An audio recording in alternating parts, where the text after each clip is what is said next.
নমস্কার বন্ধুরা, নীলাঞ্জনাস কিচেনে আজ বাংলাদেশের একটি অসাধারণ সুস্বাদু রেসিপি নিয়ে আমি হাজির হলাম। আমার এই রেসিপিটি দেখানোর আগে আপনাদের অবশ্যই অনুরোধ করব আমার এই ভিডিওটি সম্পূর্ণ দেখার জন্য। আমার এই সুস্বাদু বাংলাদেশের রেসিপিটির নাম কুমড়ো পাতার সর্ষে বাহার। এই কুমড়ো পাতার সর্ষে বাহার তৈরি করতে উপকরণে যা যা লাগছে আমি আপনাদের একটু দেখিয়ে দিচ্ছি। এখানে কিছুটা সর্ষে আমি নুন আর কাঁচা লঙ্কা দিয়ে পেস্ট করে নিয়েছি। তারপরে নিয়েছি লবণ, একটু লঙ্কার গুঁড়ো, একটু চালের গুঁড়ো, কালো জিরে, চিনি আর হলুদ গুঁড়ো। আর নিয়েছি এখানে 1 বাটি বেসন আর সাদা তেল। এখানে আমি নিয়েছি কচি কচি 5টা এরকম কুমড়ো পাতা। এই পাতাগুলো কিন্তু গুঁড়ো হলে হবে না, কচি কচি দেখেই নিতে হবে। তবে আর একটা কথা বন্ধুরা, আপনার এই কুমড়ো পাতার থেকেও ছাঁচি কুমড়ো বা চাল কুমড়ো যেটাই বলেন, সেই পাতা দিয়ে এই রেসিপিটা আরও সুন্দর হয়, কারণ চাল কুমড়ো পাতার একটা আলাদা সেন্ট আছে। তাই আমি আপনাদের কুমড়ো পাতা দিয়েই আমি এই পাতাগুলোকে ভালো করে জল দিয়ে ধুয়ে নিয়েছি। এবার আমি একটু লবণ দিয়ে এই পাতাগুলো মেখে রাখবো, যাতে পাতাগুলো একটু নরম হয় আর পাতাতে একটু লবণ ঢোকে।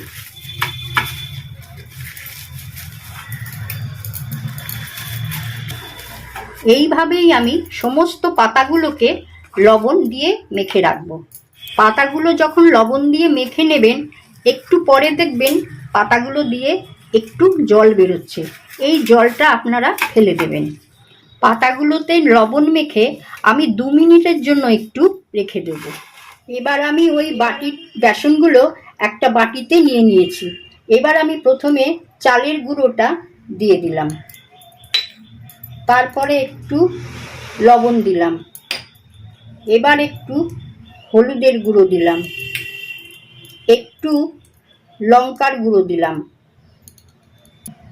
এবার অল্প একটু চিনি দিলাম, আর দিচ্ছি একটু কালো জিরে।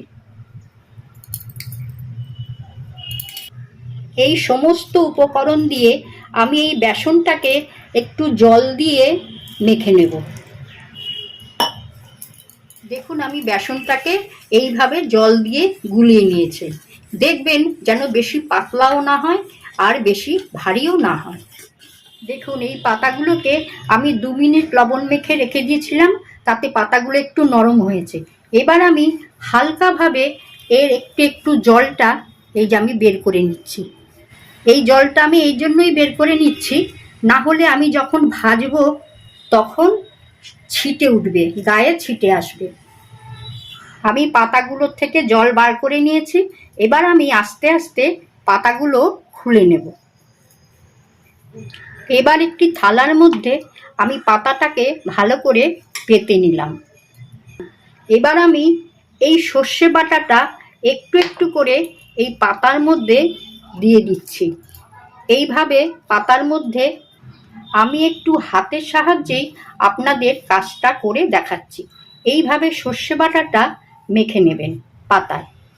তারপরে আস্তে আস্তে সর্ষে বাটাটা মাখা হয়ে গেলে কিভাবে এটা ভাজ করতে হবে সেটাও আপনাদের দেখাচ্ছি। এই যে এই পাতাটা এইভাবে দেবেন, আর এই দিকের পাতাটা এইভাবে দেবেন, আর এই যে তলার পাতাটা এইভাবে দেবেন।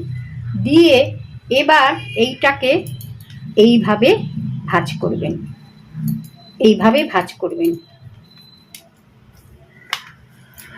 এইভাবে সব পাতাগুলো ভাজ করতে হবে। ভাজ করে তারপরে আমি এই পাতাগুলোকে বেসনে ডুবিয়ে ভাজবো।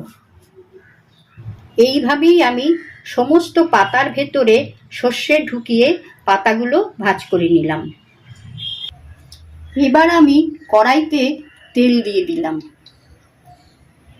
তেলটা গরম হয়ে গেছে। এবার আমি গ্যাসটাকে একটু কমিয়ে দিলাম। তারপরে আমি বেসনের মধ্যে এই পাতাগুলো এইভাবে ডুবিয়ে আমি এবার তেলের মধ্যে এগুলো ভেজে নেব।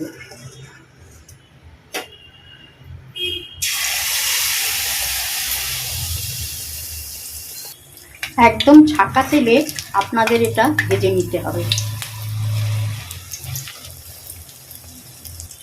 জানেন তো বন্ধুরা, গরম ভাতে ঘি মেখে এই ভাজা দিয়ে খেতে খুবই সুন্দর লাগে।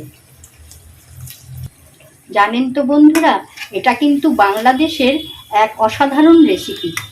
আমার এই রেসিপিটি দেখে যদি আপনাদের ভালো লেগে থাকে তাহলে অবশ্যই শেয়ার করতে ভুলবেন না।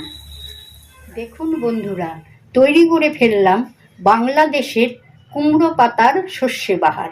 আরও নতুন নতুন বাংলাদেশের রেসিপি পাওয়ার জন্য আপনারা আমার সাথে থাকবেন। নমস্কার।